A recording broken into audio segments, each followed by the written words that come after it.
The records are now open. Come on in, everybody. Welcome to the sacred space where we dive into real-time information that you need from your Akashic Records. What are the Akashic Records if you're new to this space? Glad you asked. The Akashic Records are the realm of consciousness where all information, all data, past, present, and future, because the future exists in infinite possibility, is stored in the what is known as the field, or a realm of consciousness that truly is all around us. The exact location of the Akashic Records, truthfully, there are several different exact locations. And what we're finding is one of the newest, most amazing exact locations that's coming online is through our human DNA. That's right, your DNA carries an encoded template of your Akashic Records. So this work can be done in a lot of different ways. I have worked teaching. We got Laura in the house. What's up, Laura? I see you too, Beth. Please say hello once you get here and let me know where you're tuning in from. But just share, for example, one of the ways that this work is transforming is it's becoming accessible to us through many different ways. So the foundational way that I teach my students, and Laura is an amazing graduate. She has an entire, you've probably seen her here on this beautiful platform that we have here. You've probably seen a lot of my graduate students here doing their incredible work. But how I teach those amazing students is to learn to shift their consciousness through breath work, through relaxation, through different visualization techniques that allows us to access this realm of consciousness where all the information is. And then what happens is we begin to ask questions and we interface with the records based on what we can pick up on that comes in the imagination. So as you can imagine, it's impressionable, right? It's impressionistic. It is subject to interpretation. As the records come online in more embodied places, this place that I just described to you, this is an out-of-body experience that you must be able to undergo so that you can get to the records. It means that you have to put yourself into a state, like a hypnotic state, self-hypnotic state, where you're relaxed, you can purposefully intend to connect and allow your consciousness to merge with this state of God mind or universal intelligence.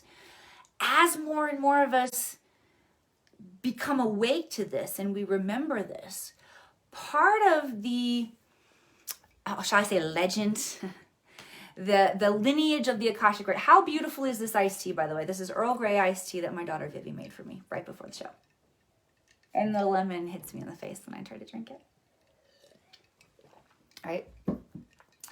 Okay, so as the legend of the Akashic Records goes, the more and more of us that turn on to this space, that have the remembrance of, oh yeah, what it means when it's freaking real is that our DNA comes online and we can begin to communicate with the records by detecting how our body responds, right? What it means in the symbolic aspect is the intuitive senses or the clair senses, the psychic senses, which are interpreting the information, get sharper. And we move from impressionable into more concrete. And we just get better, faster, sharper. We trust the communication more.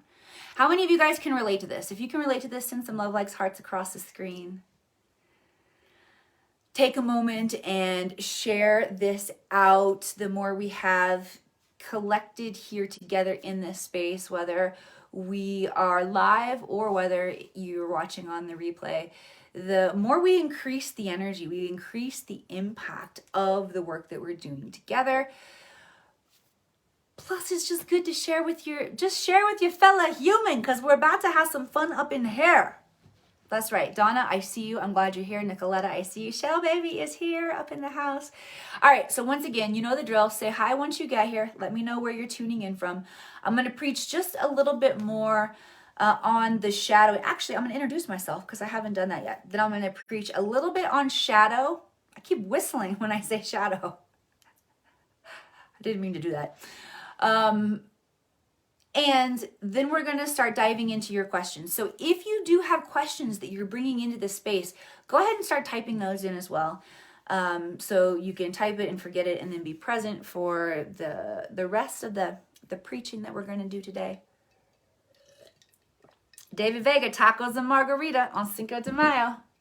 I'm glad you're up in here. Lila, I see you. I'm glad you're here. Okay, so I want to talk a little bit about Ella is in the house. What's up, Ella? Everybody say hello to Ella, part of the fantastic Akashic Academy team here, which, by the way, just quick announcements. The team is putting together the marketing so that you can know exactly what's going on in Mount Shasta and how you can participate this Lionsgate. If you don't know, now you know. We are hosting a retreat, an Akashic Alchemy retreat, where the Mitchell Hedges Crystal Skull will be live in person, working with our Akashic alchemists who join us live in person. So if you're interested in that, make sure you shoot me a private message. Let's talk about shadow just a little bit. Let's talk about what is unseen in our lives, because that's truly what the shadow is. Many times we can begin to think of shadow as like the really dark parts of ourselves. In a sense it is, but it's more than that. It's really not, shouldn't be categorized as good or evil. What we really just want to look at is shadow is unseen. It's part of ourselves that we've suppressed. The reason we suppress part of ourselves is because we're born into a society where our survival depends on those around us. So to a certain extent, we're all people pleasers, okay? We all are. When you're a baby, you must learn to conform, and you continue to learn to conform and to please the tribe, those who are taking care of you, so that your survival is met. So when you break it down to that fundamental aspect of understanding that if there's a part of you, of your personality that shows up that receives undesirable feedback, because of the primal nature of how we're programmed and our society functions, more than likely that is going to create a suppressed aspect of your personality, something that you learn on the subconscious level that is not okay or safe to be present and just like allowed to exist. So we suppress it. And what happens is these things begin to add up and compound over the course of our life, and times when we get really hurt, or we're heartbroken, or we're frustrated, or we're angry. For the most part, our society has not been taught proper outlets and management of those emotions. Those are natural human emotions.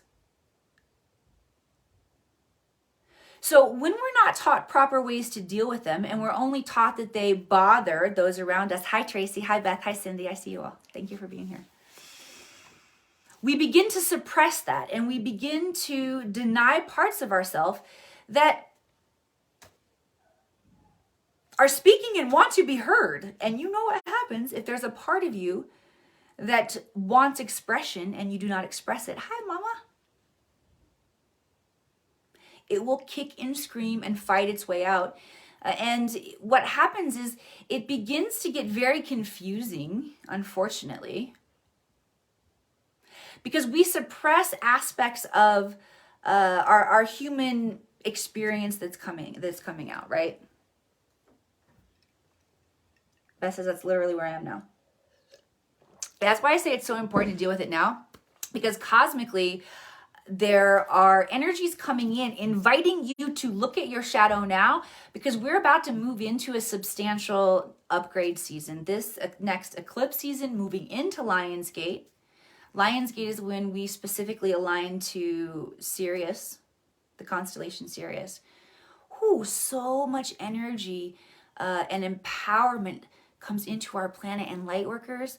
Oh my goodness, if you are here with a vision to change the planet, if you are a thought leader, there is about to be more resource available to you than ever before. And so it's so important that that you find leaders that you know and trust, that you read and dissect the energies yourself, that you know and understand these opportunities are coming. And you realize that right now, the purging of what is unseen is so important because you can't up-level this with you. And that's what we're moving into. So if you're here today live, and if you're or if you're watching on the replay, your soul has brought you here by divine design, because there's something that you are ready to see that you haven't seen, that's ready to be released.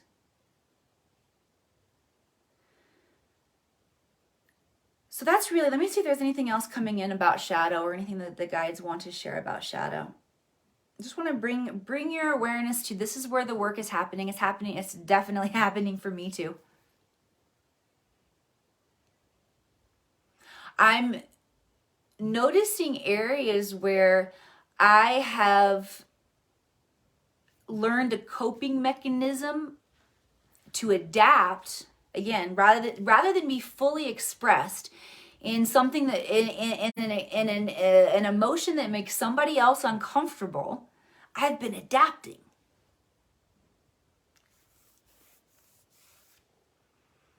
And it's weird, like I completely did not realize to what degree I was doing this and how it was affecting me until I realized, okay, there's shadow work coming up here. I'm feeling some things stirring in my soul. I'm going to invite that forward. So I'm going to finish the preaching here on the shadow just by sharing. All you need to do to begin to uncover and unravel your shadow is invite it forward. Invite what is unseen to become seen. Does the healing automatically happen as we're feeling these negative emotions? Here's how I'm experiencing it, Tracy.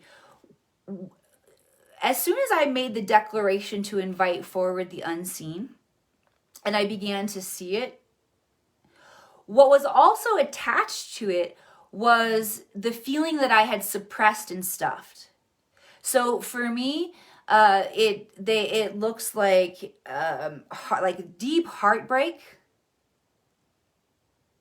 and rejection.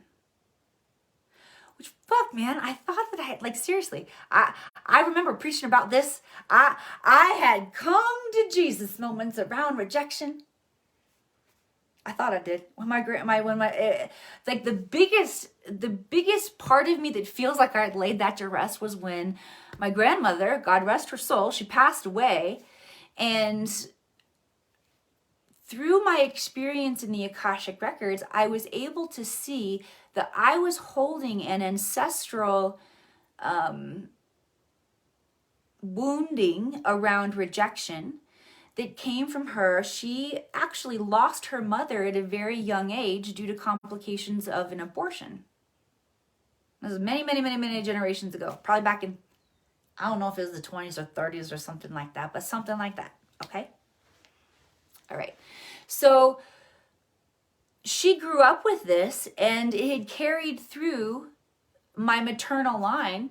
And I began to see how my life choices, especially in Hollywood, not that it was all for that. I mean, it's like a convergence of things, right? But let me tell you something. You want to work out your rejection issues, go to Hollywood where you can just work on that every single day. And through my Akashic Records study, as I began to see these ancestral patterns and see how I was showing up and playing a part in them, I was putting all these connections, these pieces together, right?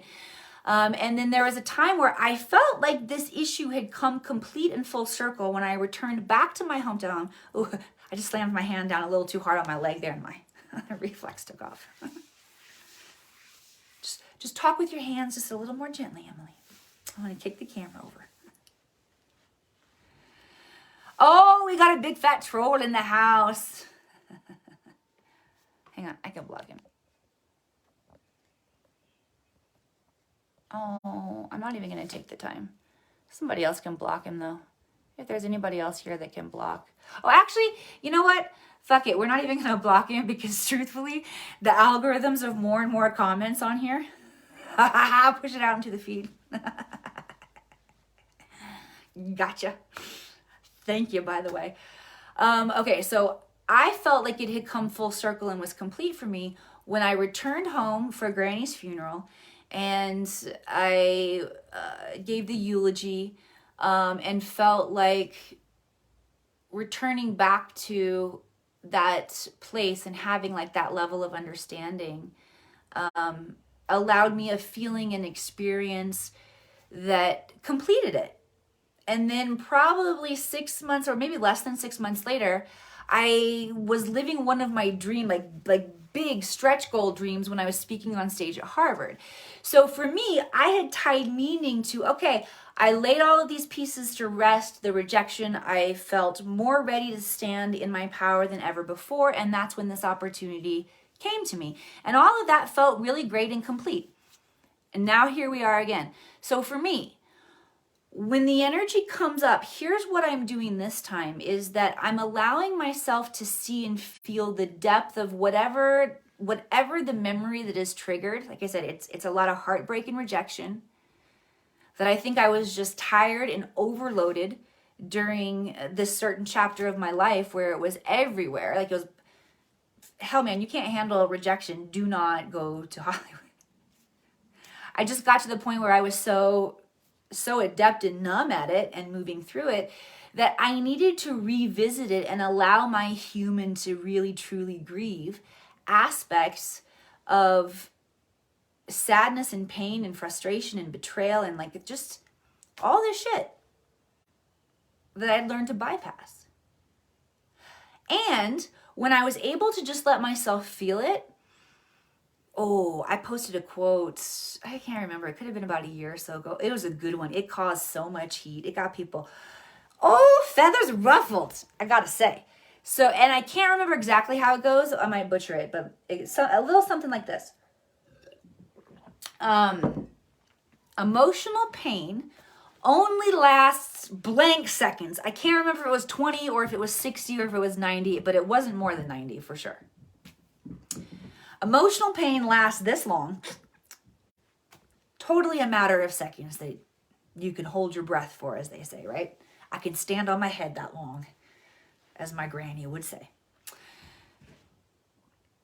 Emotional pain lasts this long. Anything longer than that is self-inflicted suffering, meaning the emotions that have stirred up a thought, the thoughts have now triggered a whole connective wave of thoughts, neural pathways connecting. And next thing you know, you are fully immersed, attached, alive in a story of pain and suffering and trauma as if it was happening to you in that moment. And then you're screwed because that may or may not last for the next hour, hour and a half. And then what happens is there's an energetic price that you pay for that kind of exertion of the body. Yeah, it's going to be good for you. It's going to feel good, but damn, you're going to be exhausted when you're done. And you're going to need to integrate and sleep and rest and recharge. And all of those things are really good for you. But if you just show up and have yourself a good ugly cry for 20 seconds and breathe through it and don't tell yourself stories why it's happening, you're going to be fine on the other side, I promise. And then it's going to go away and you're going to feel like it lifted.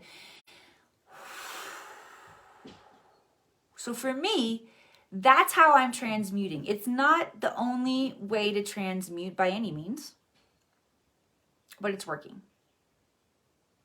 So thank you for asking that question. All right, what other questions do we have? Let's dive into this beautiful audience who's still here after all of that preaching. So I'm going to start scrolling through and grab questions. We're going to take some questions into the Akash and then bring through some live transmissions for you. So bring your questions in for me.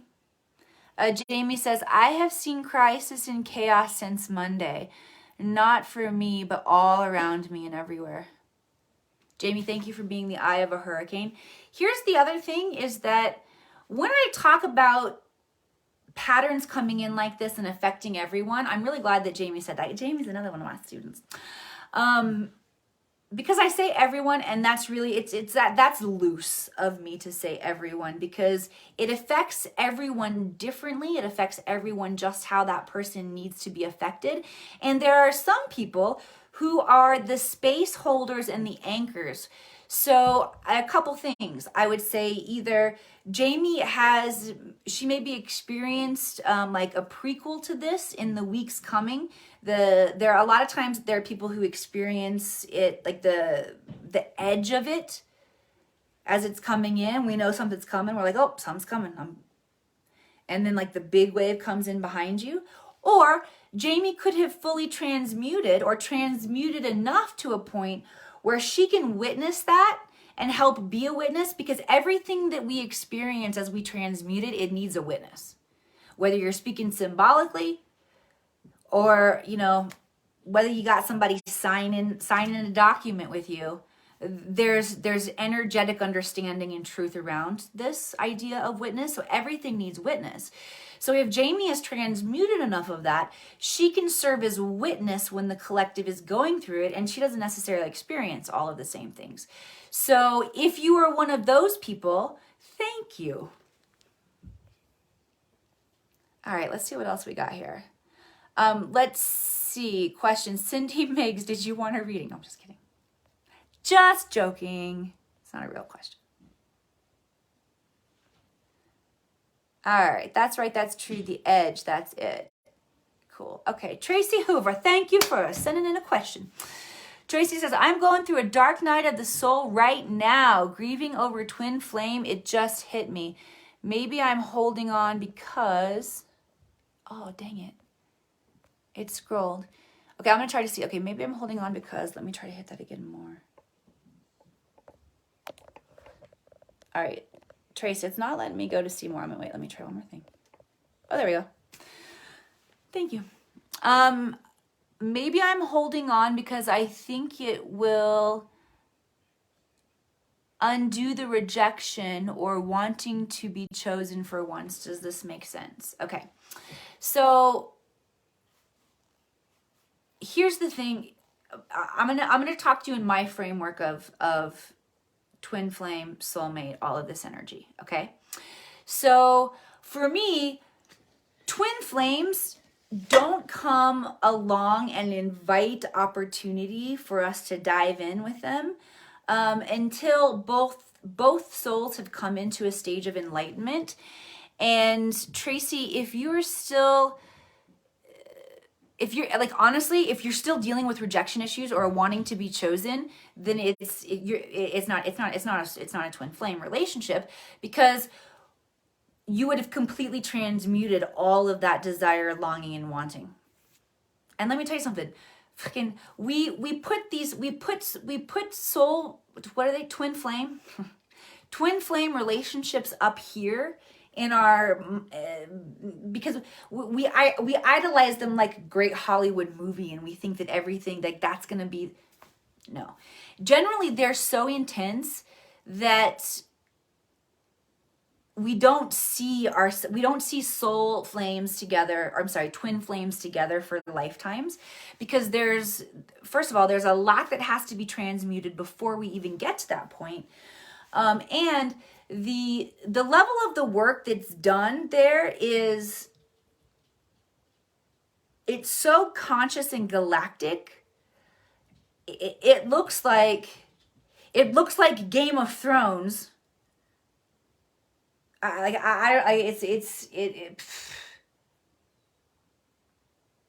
You got to think of like two people who have such a mission and drive and clarity on how they change the planet, like Anthony Robbins style. And the reason that the nature of that relationship is even spoken about in context here on this planet is because it is one tool, vehicle to accomplish major collective change and movement like that. Does that make sense? And trust me, those big galactic epic roles like that, first of all, they're not the most important role to play. They're not the most fun role to play. We tend to have, and me too, like I'm one stepping up and playing in that role. But I will tell you, it's not all of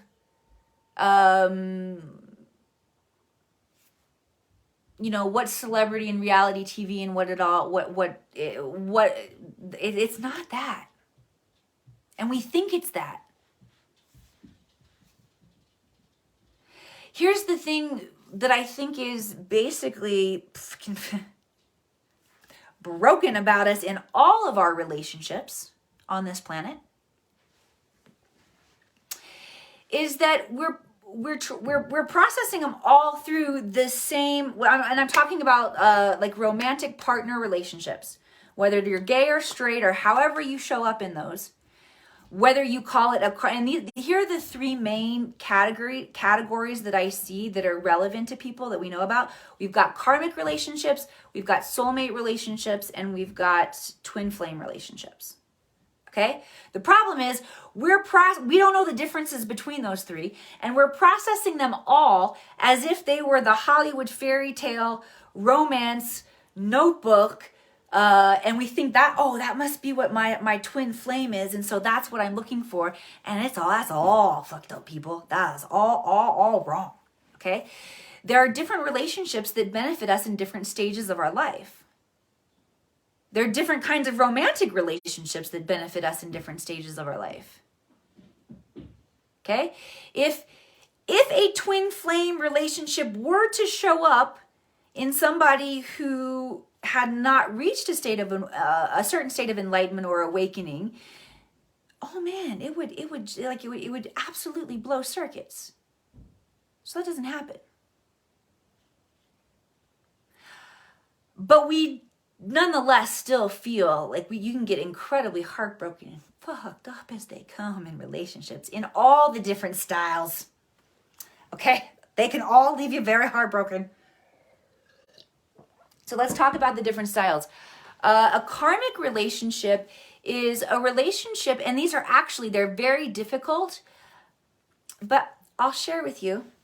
I talked a little bit about the Mitchell-Hedges skull and how we at the Academy have the privilege of the Mitchell-Hedges skull, which is the most mysterious artifact on the planet, coming to our retreats to work with our visionaries. And Bill Homan, the skull keeper, he actually gave me a really powerful piece of advice when we were talking about karmic relationships. And here's the thing about them. You're working out karma. Karma is unlearned lessons. And if you are here, the lessons that you're working out, because you're not here unless you're high level. You may even think that you have just started learning here in this lifetime, but I promise you haven't. Your soul's going to wake up very rapidly, especially after you spend time in an enlightened space like this. So I'm glad you're here. Okay? But karma is our unlearned lessons. And so if you are in a karmic relationship, trust me, you are working out shit that is deep and is unseen and has been in your ancestry. You're doing very powerful, very, very important work. And it fucking hurts. And here's what Bill told me. Well, that's good job. That's the work. That's what you're here for. We're here to clear the karma. Clear the karma of our individual selves and the collective as we're going. And as we continue this purging process, we create the space for more light to be held. Okay? So that's what a karmic relationship looks like. A soulmate relationship, soulmates can show up as children, friends, aunts, uncles. They can be lovers. A soulmate is just a prearranged agreement that your soul has. You know what? Soulmates can also be your arch nemesis. Arch nemesis.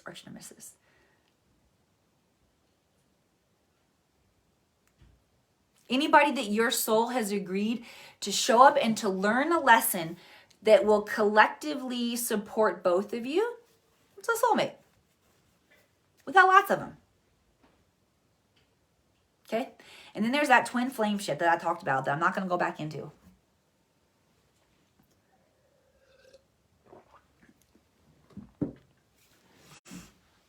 So I'm actually getting, and I haven't fully unpacked all of the bits that came in this download, but this download came from Isis when I was in Mount Shasta. And like I said, I haven't fully unpacked this download yet, but what she is explaining and sharing with me, and what's coming online more that I will be excited to share with you once I can fully wrap my head around it, is how do we begin accomplishing the same style of impact that the twin flame connections have through evolving our understanding around those other relationships. Because what I'm hearing right now is the impact of those, or the influence of those, is so great, those twin flames, is because both parties come to the plate with the ability to see clearly. And if you can come to the plate and see clearly, like just imagine this for a second. Oh, this is so good. So I'm packing it more. I'm glad that I started talking it out with you guys. Imagine if you could come to the plate with that level of pristine clarity and wisdom working through a karmic relationship. How much work do you think would get done? Holy crap, so much. And my guess is they wouldn't have to be so gut-wrenchingly terrible. Okay, if this is resonating with you, give me some hearts across the screen.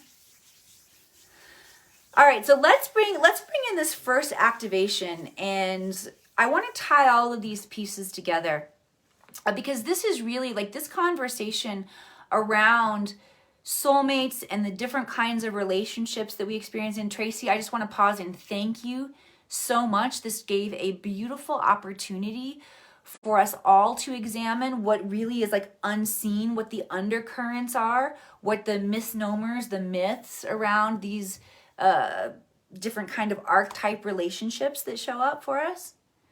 And what do? We rank them. We like, oh, I think the twin flame is the best. I'll take the twin flame.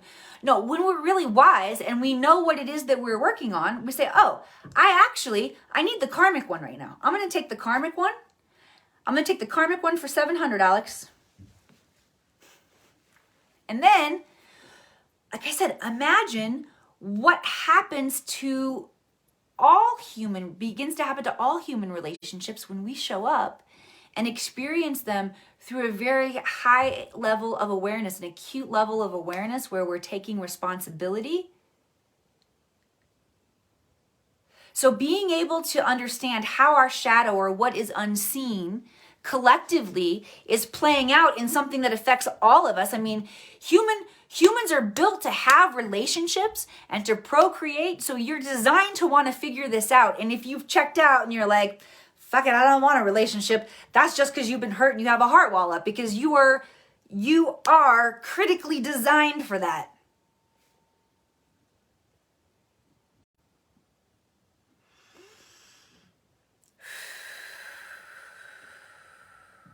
All right, so I want you guys to close your eyes. And let's activate the breath, activate a flow of breath.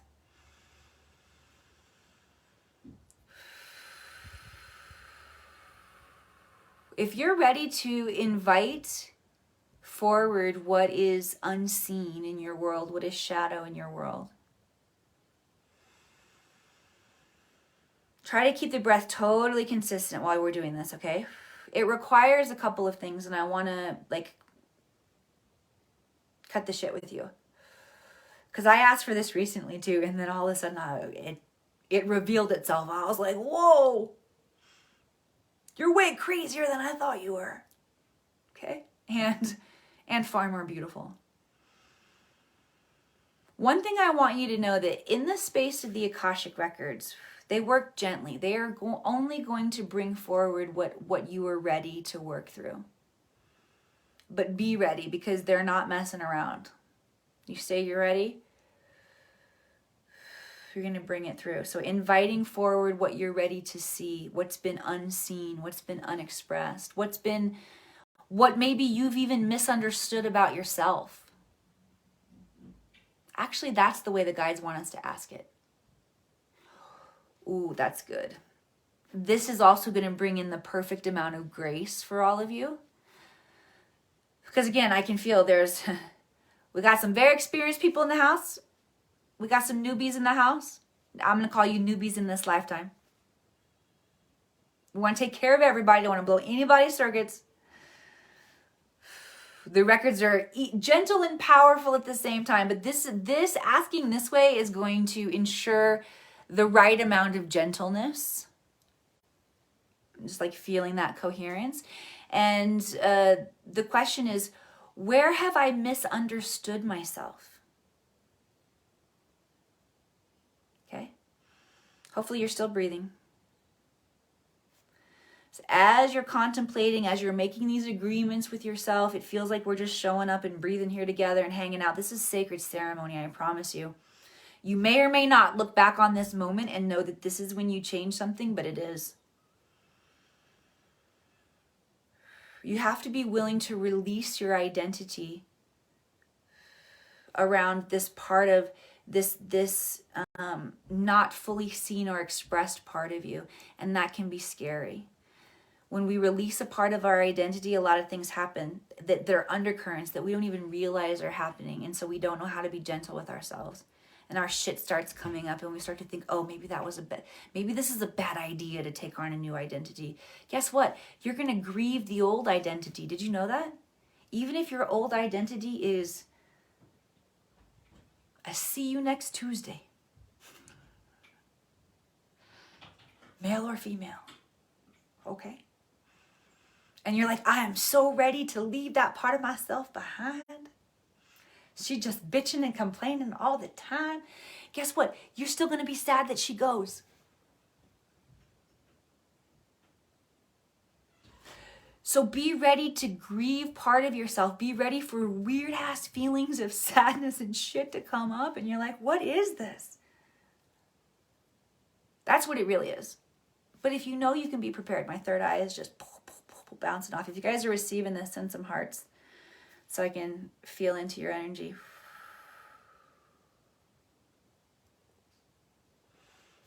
Good. Oh, I see. Hello, got a noobs in the house. I needed to start scrolling a little bit ago. We got some messages coming in here. Okay.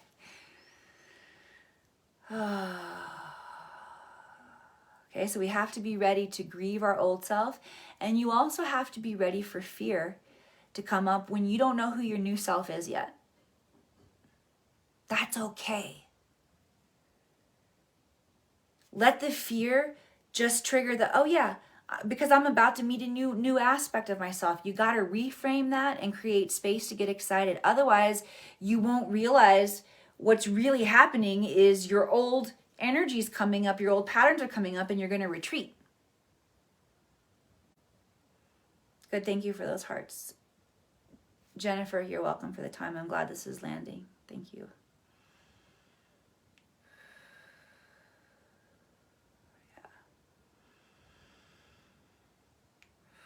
All right, so a couple more breaths. Just take 3 more breaths, and we'll call that a completion of this first transmission coming in here together to invite forward the shadow. And remember, the question is simply, what have I misunderstood about myself?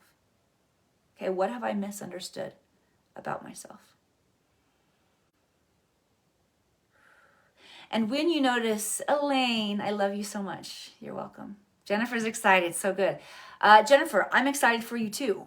Excitement energy is, I like that. That fuels me. I want to invite you that if you have an experience of revelation, send me a message. Let me know. Be like, Emily, remember that activation? Here's what happened. Share with me what happened. Okay, I'm going to scroll through and grab one more question.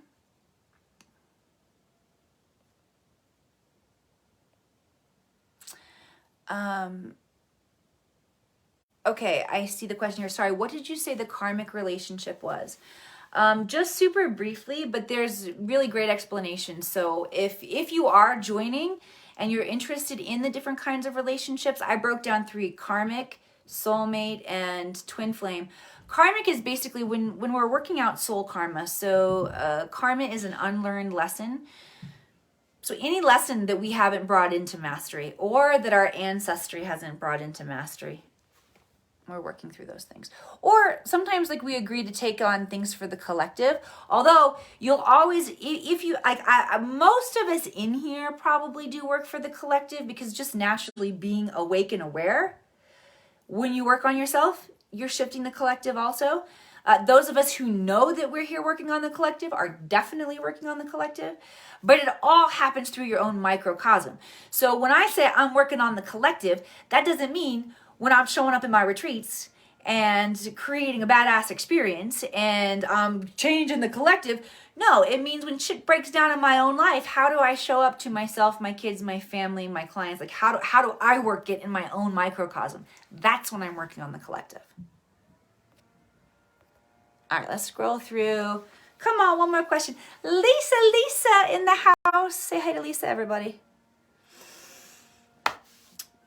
Jennifer says, lots of nature and work on inner self, lots of alone time. Yes, nature, being out in nature is one of the best places that you can be right now, because it resets your energy field. It'll cleanse your energy field. It'll reset your energy field, and it'll like give you a tune-up. So you're going to be more calm, more healthier, and more psychic when you spend time out in nature. Okay. Beth said she posted a question above. Hi, Mel. She said hi to Lisa. Okay, I'm going to scroll and see if I can find one more question. Beth said, Beth, there it is. Is that it? Let's see, Beth. My question would be advice in accepting and learning into things being good after a traumatic 10 years. Oh, this is good. Like you got some PTSD and you don't know how to just like let it go in. Be happy could be terrifying. Oh, Beth. Thank you. Thank you for bringing me back to this. This is a really great question. Because what can happen many times is, especially if we've been living in trauma, but a lot of, even if you don't feel like you've been living in really, really deep trauma, for a variety of reasons, we don't feel comfortable in our success, in our joy, in our bliss. We feel like the rug is going to be constantly pulled out from underneath us.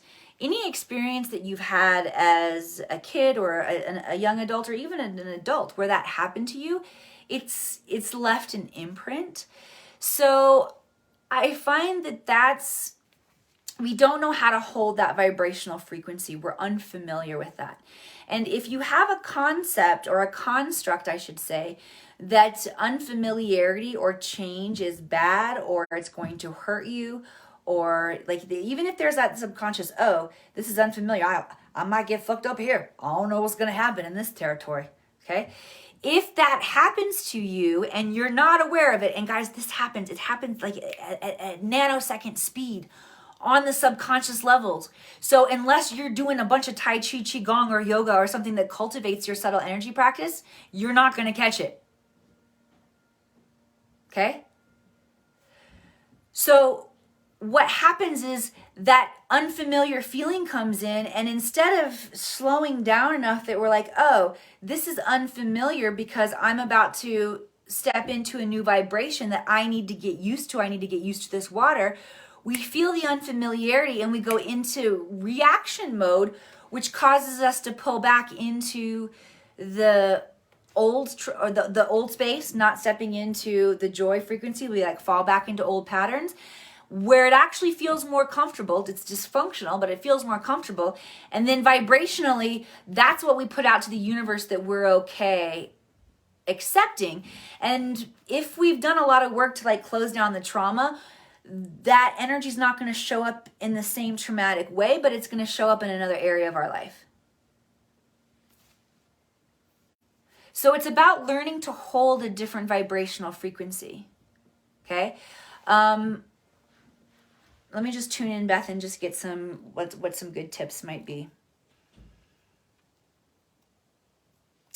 Here, like the bottom line, guys, is we're all on a quest for whatever reason your soul is driving you to keep your vibration high. Bottom line. So that you can be healthy, so that you can not have to face the trauma, so that you can find your person, so that you can live the mission. But at the basic essence, we're all the same. Our higher selves, our souls, consciousness is driving us all, inviting us all to figure out how the fuck to keep a high vibration. Okay? And that requires a certain container. It requires a certain community. It requires a certain awareness. Different things must be prioritized. Your own self-care, your own management of your internal energy has to come before everything else. And I promise you, we are in a society where it makes more sense for you to pay your rent and pay your bills. And in a certain sense, like, I'm not going to tell you not to do that. But the fact that you would have to choose between those two things, it speaks to a deeper issue that we're living in a society that's a construct of lies. And if that is your reality, it means that you haven't seen the lies and broken free of the matrix yet. Because once you see the lies, you can break free from the matrix. But this is why it's so important to keep your vibration high. Breaking free of the matrix requires you, a lot of you, to have big transitional change. It's going to require a job change, relationship changes. Some of you will move. It requires an unplugging of everything that you have built based on the falsity of what's around you. So through all of our own situations, whether you've experienced personal trauma or abuse or rejection or grief, whatever it is, we're all being driven to figure out how to keep a higher vibration so that we can affect the tipping point this time and transition the planet into a higher state of consciousness. And that comes down to really basic things. You got to be happier more. You want to know how to be happy?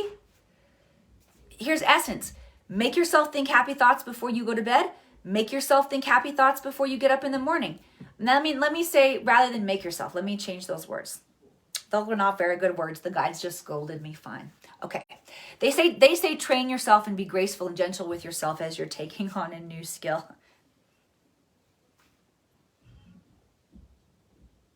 I say, fuck y'all, get down to business. I'm just kidding.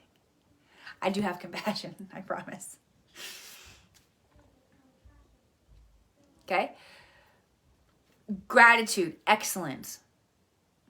I'll just say this. It's not like make yourself do it. It's just hold yourself at a high state of excellence. Yes, give yourself grace, but stop. Like, focus on your goals rather than your excuses. It's not that hard. It's like it's a couple flip switches. Dude, fucking seriously. Okay, that's part of my Arcturian self, though. I know we're not all from Arcturus, so I will be more compassionate for those of you who are a little more touchy-feely, okay? All right. Go to bed happy, wake up happy. That's a huge way to be happy. Be willing to let things go. These are little things. Call up here's a really good one for you, Beth. A couple things they want you to do is like laugh, but like make yourself laugh. I mean, you can watch funny videos and stuff too, but it's more like the yoga practice where they all stand around and laugh together. And everybody starts laughing really hard. But sustain yourself holding that high frequency of energy in your being to the point that it's uncomfortable and you just feel ridiculous and stupid and just keep laughing anyway. Okay? Because what it's going to do is it's going to stretch your ability to hold that vibrational frequency of joy even when you feel uncomfortable being in the joy. That's like that last rep where it burns and you just do one more, and that's the most powerful rep of the bunch. But you can't get to that one without all the others. Right? You can bring up a happy feeling in the body and just sit present with it. And you'll probably notice in probably 5 or 10 seconds, your mind will wander and want to go to something else. Bring it back to, nope, you're gonna sit right here in this joy, young lady, whether you like it or not.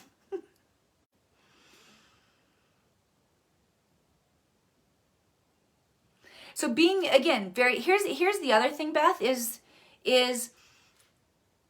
you're going to act different when you feel safe, and you're going to act different when you feel happy, and you might not know exactly what all of that is yet.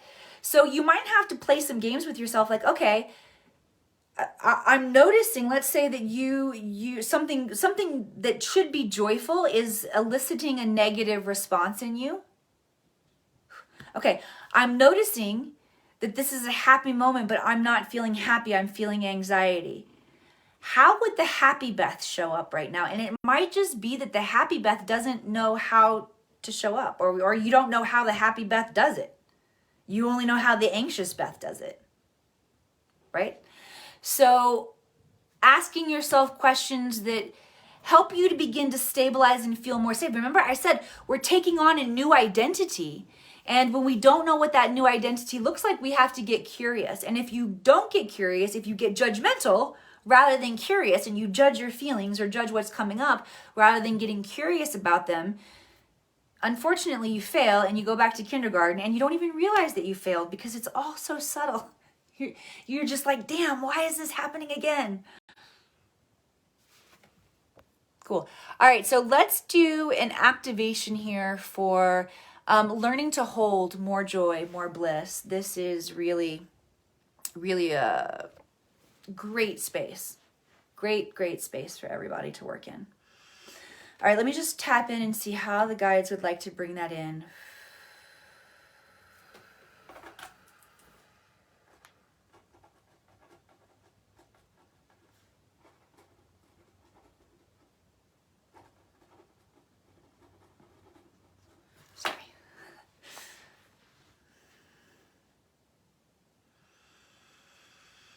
Okay, they want to bring it in through like the very base of the spine. So I want you to sit up nice and straight. So let's do a little twisting actually to activate our spinal fluid. So if you can, I don't know if you have space to twist. If you have some space to twist and like get that spine activated, you just inhale, turning one side, exhale, turning the other.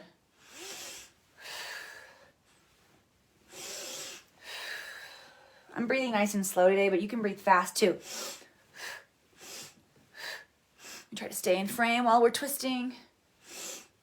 Okay, that's enough. Just getting a little bit of movement there to the spine. Okay, all of this activation is coming in through the spine, so we want to make sure that we move the spine in all directions in preparation. So we twisted, I don't know, this would be laterally. I don't know that I'm going to get all of those other vectors for you. But we want to like imagine stretching your body up now, stretching the crown up while you're pulling down on the pelvis just a little bit on the base spine if you can. Felt good, Beth? Yeah. Stretch your body both directions.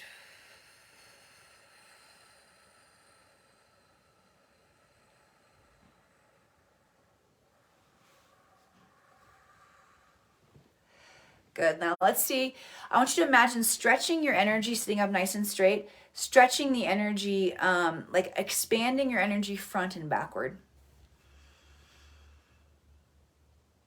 So sitting up nice and straight, and see if you can pair that, marry your experience to your breath.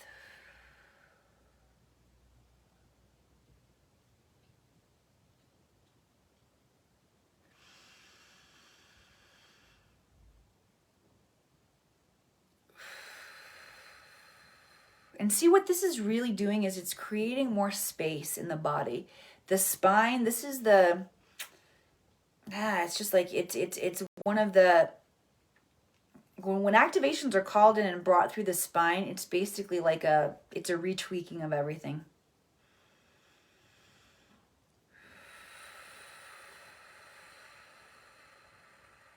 Again, we're doing this work right now to create more space for bliss, to hold bliss in our lives. For a total realignment.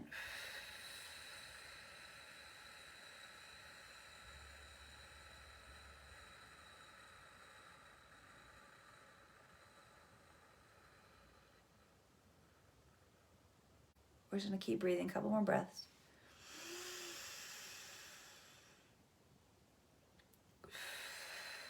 Again, try to hold the awareness of where we're moving the spine, stretching up, down, front, back, side to side, all directions.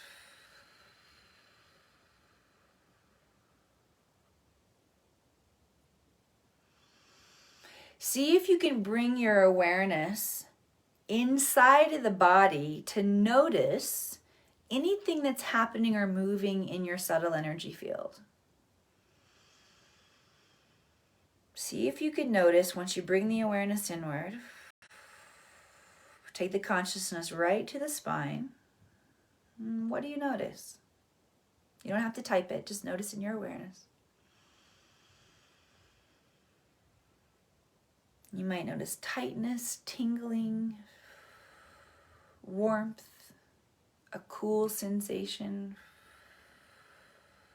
Just notice what you notice. One more breath, and then as we release this last breath, we're going to wrap up with just some closing comments here together. Corey started an alkaline diet in dreams now more than ever. That's fantastic.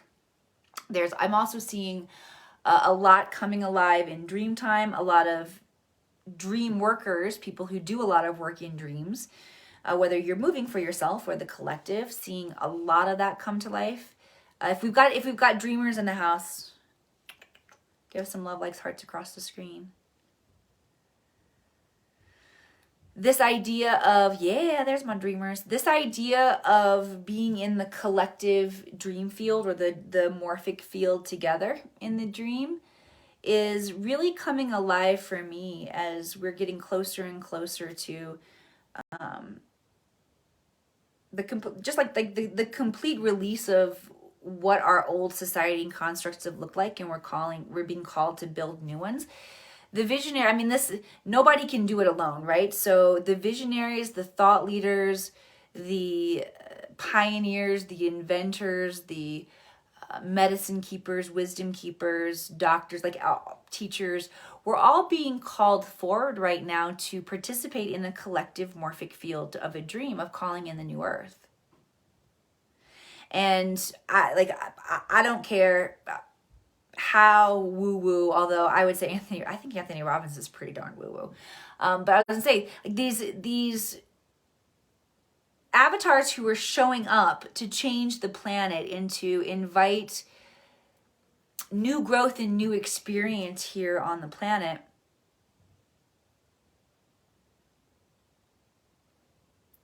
we're playing out this galactic epic story where we are really all being invited to reimagine, to reinvent. We're being called forward to envision what the new earth looks like. We are the vision keepers. All right, this has been fantastic. I'm so glad that you all have joined me. Tracy, Trina, Karen, Nancy, Justine. I see you all here. Jamie, Beth, Melinda, Jennifer, Donna. Thank you all. If this has served you, please, in a gift of service back, share this out to a group where you know that people are seeking this information. Share this out on your timeline.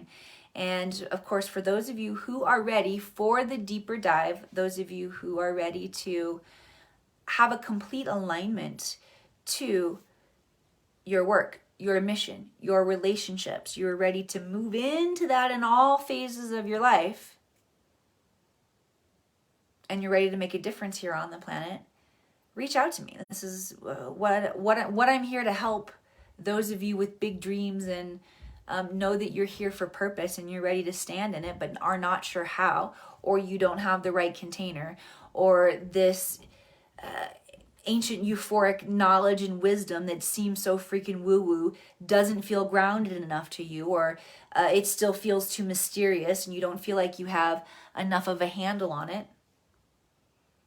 If just you're somebody in your life who you know you need undisturbed states of peace in order to sort yourself out and to cultivate your genius, and you don't have it, it's time to do something about it, right? It's time to do something about it. I said you still because Beth's comment caught me out of the corner of my eye or something like that. I can tell that I've been... So the energy's getting a little wonky when I can't talk anymore. I usually stay on for about a half hour, but both the times, I think the last couple times I've been on, I stayed on for a long time. Do you still offer a phone call? Thank you. I do offer a discovery call, but here's what I want to discover. I want to discover, why do you think the Akashic Records are the right thing to help you? Like, what are you struggling with? And why do you think the records are what can help you? Because I know 100% that this work works. But me and this work and the other people, it's not always a mesh. And if I'm not the right fit to do the work with you, that's really what the call is for, is to figure out what's really at stake. What do you need shifted? What goals are you inviting in? And is this the right time for us to really explore what it means to work together? So just to be very, very clear, if you go to the website, theakashicacademy.com, you will find contact information where you can schedule a call with me. However, not all of our discovery calls do they actually move through into completion and end up on my schedule. Meaning, for those people who, and God, I love you guys, but for people who are wanting a free reading and who are not ready to dive into the work, it's not what it's about. And so, if that's something that people are looking for, we help you in different ways. Okay? Don't hesitate to reach out if you need help. But the nature of how the Academy is expanding, and in order to really, honestly, protect my time and to keep me in my genius, because I will show up and help everybody, and I will work until never stop on whatever needs to be done, and no more, because that just runs me down, and I want to stay in my genius, which is this. So I can spend an hour here instead of half hour. Okay? But just to be really clear, if you are looking for free support because you are not in a financial position to dive in, please reach out. We will point you in the right direction. But getting one-on-one time with me is for people who are ready to make a commitment to themselves and the work and to really dive in. I see Annette in the house. Hello, Miss Annette. All right, everyone, thank you so much for being here. I love spending this kind of time with you. I embrace just and honor you for the journeys that each of you are going through. I know Shadow is presenting, at least the invitation to Shadow is presenting right now. And your choices are basically to lean in or to be triggered. Or you could be a Jamie who's sitting back and anchor in the space, like I said. If you're one of those people, thank you very much. But for those of you who are experiencing it, I feel you, and it's real and it's raw, and I'm proud of you for showing up and doing the work and leaning in. And you have support and connection here when you need it. And I look forward to seeing you back here again. Namaste.